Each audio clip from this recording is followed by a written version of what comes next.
All right, we're here with head coach John Curtin to preview the outdoor Division III National Championships.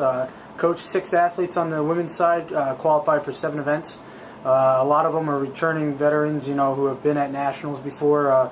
What are some team expectations heading into the meet? Well, everybody's been asking me that question, and if you add up the numbers, they're pretty good. Most years, when you ask how many you have qualified, you think, well, you got a kid that qualified at 20th and a kid at 18th. All of our qualifiers are in the money. They're all kids with high qualifying marks. Our 4x4 is ranked number 1. I think all of the kids are in the top 10 in their event, so they're point scorers. So where does it look? How does it play out? I'm not exactly sure, but going in, this is the strongest group we've ever taken to a nationals, and I know they've set their goals high. You mentioned the 4x4 entering kind of as the favorites in that event. That should be one of the more highly anticipated events this weekend. That group, Danny Bland, Dil Sosay, Erica Goldman, Caitlin Leonard, really been killing it this year. They're going up against a pretty loaded field, especially like 2-time defending champs in Nebraska Wesleyan, especially that's the same group that got you indoors. Kind of talk about that event.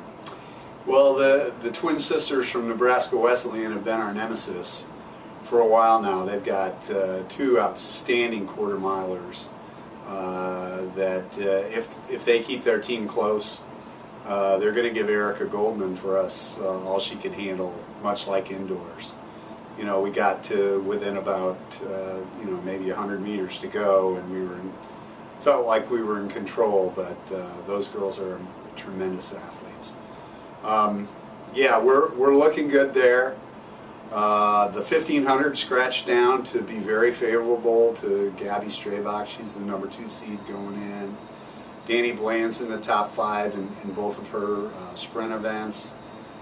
So we're in good shape, and it would be really great to see Erica try to outlast those Nebraska Wesleyan girls in the 4x4, which would be the last event of the meet and the last event of her career. You mentioned Danny Bland. She's going to be competing in a team high 4 events this week. Both individual sprints. Back again. She qualified last year, All-American in 200. Kind of talk about her week coming up. Well, Danny, I should say, has been preparing for this all year. She's been carrying a fairly heavy load in most of our meets, and of course did the same load at the UAA Championships. So she's ready for it. She's anxious to take on the challenge. But should we make all 4 finals in that last day, that's a real concentrated load. But if anybody can handle it, it's Danny. She is a competitor in every way, and I know she'll find a way to get it done. Some other individual events, Erica Goldman back in the 400. You were talking about how it would be good for her to finish off her good, strong career in the 4x4, but also how about her in the 400? Well, yeah, that's the thing that I think gives us a lot of encouragement going into the outdoor championships. In that indoors, we didn't have Erica in the open 4. We didn't have Dil Sosay in the 400 hurdles. We did not have a 4x100 relay indoors. So the addition of those 3 events and being as strong as we are in them kind of gives us a little bit of a boost outdoors that we didn't have indoors.